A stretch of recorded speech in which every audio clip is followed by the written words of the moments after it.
আপনারা আওয়ামী লীগকে এখনো চিনে উঠতে পারেন নাই। অন্তর্বর্তীকালীন সরকারের কাছে আহ্বান জানাবো, আমরা আপনাদের কাছে যে আশা করেছিলাম এখনো পর্যন্ত আপনাদের দৃশ্যমান কোনো পদক্ষেপ আমরা দেখতে পাইনি।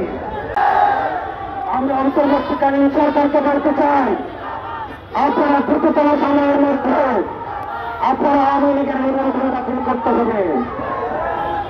আওয়ামী লীগকে বিচার প্রক্রিয়ার মধ্যে দিয়ে আওয়ামী লীগ বিষয়ে আপনাদেরকে সিদ্ধান্ত নিতে হবে। আওয়ামী লীগের বিচার প্রক্রিয়ার মধ্যে দিয়ে আওয়ামী লীগকে নিষিদ্ধ করতে হবে। আমরা আবার বলতে চাই, আওয়ামী লীগ হচ্ছে ট্রান্সপারেন্ট কোর্ট, আওয়ামী লীগ হচ্ছে রিপ্রেজেন্টেটিভ শক্তি, রিপ্রেজেন্টেটিভ শক্তি। আওয়ামী লীগ কোন রাজনৈতিক দল নয়, এটা হচ্ছে ভারতীয় আধিপত্যবাদের এক্সটেনশন। এরপর আমাদের গতকাল আমাদের উপদেষ্টা মাহফুজ আলম বলেছেন, এদের নাটাই হচ্ছে ভারতে, আর ঘুমেগুলোকে ধ্বংস করা হয়েছে। আমরা সেগুলিকে আমরা পুনঃপ্রতিষ্ঠা করতে চাই। বাংলাদেশ সেনাবাহিনীর উপরে আমাদের পূর্ণ আস্থা, পূর্ণ সমর্থন এবং এই ইনস্টিটিউশনের উপরে আমাদের পূর্ণ শ্রদ্ধা রয়েছে। আমরা কোনো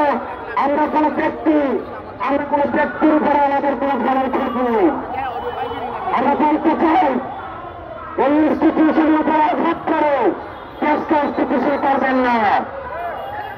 আপনারা যারা ইনস্টিটিউশন গুলো করছেন, আমরা আপনাদেরকে অনুরোধ করব, আপনাদের উপর আমরা আস্থা রাখতে চাই, আপনাদের উপর আমরা ভরসা রাখতে চাই।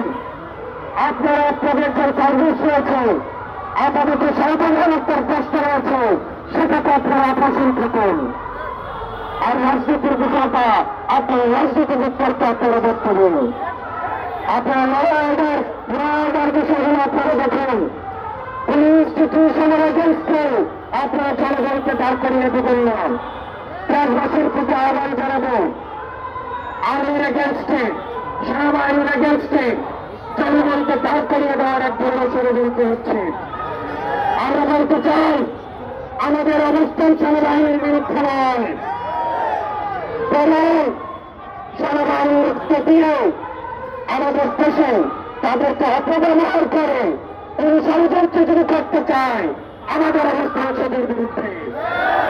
আমাদের সেনাবাহিনীর যে অবদান রয়েছে, তাদের যে কন্ট্রিবিউশন রয়েছে, এবং আমাদের সেনাবাহিনী ইনস্টিটিউশনের উপরে আমাদের সম্মান, শ্রদ্ধা এবং আস্থা রয়েছে। আমরা বিশ্বাস করতে চাই তারা আমাদের আস্থার প্রতিদান দিবে। অন্যান্য রাজনৈতিক দল যারা রয়েছেন, আমি আপনাদের আহ্বান জানাবো, আমাদের মতো পার্থক্য হতে পারে, এই মতো পার্থক্যের মুখ্যমন্ত্রী আপনাদের উপরে আওয়ামী লীগের ভূমিকার কথা আপনারা ভুলে যাবেন না।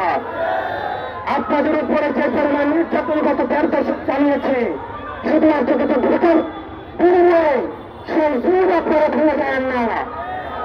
আপনারা যদি এই জুনগুলো ভুলে দিয়ে আওয়ামী লীগের সাথে আপোষ করেন, তাহলে আপনারা যে আমাদের যারা মৌসুম রয়েছে তাদের সাথে আপনাদের বেইমানি করা হবে। আমরা বলতে চাই, 5ই আগস্টের পূর্বে আমরা যেভাবে আপনাদের সঙ্গে দাঁড়িয়ে দাঁড়িয়েছিলাম, ঠিক একইভাবে আপনাদের সন্তানরা, আমরা আপনাদের সামনে আমরা হচ্ছে সামনে দাঁড়িয়ে থাকবো। আমরা একসাথে পরবর্তী বাংলাদেশ বিনির্মাণ করবো। ইনকলাব জিন্দাবাদ। দিয়েছি তো রক্ত, বুঝাই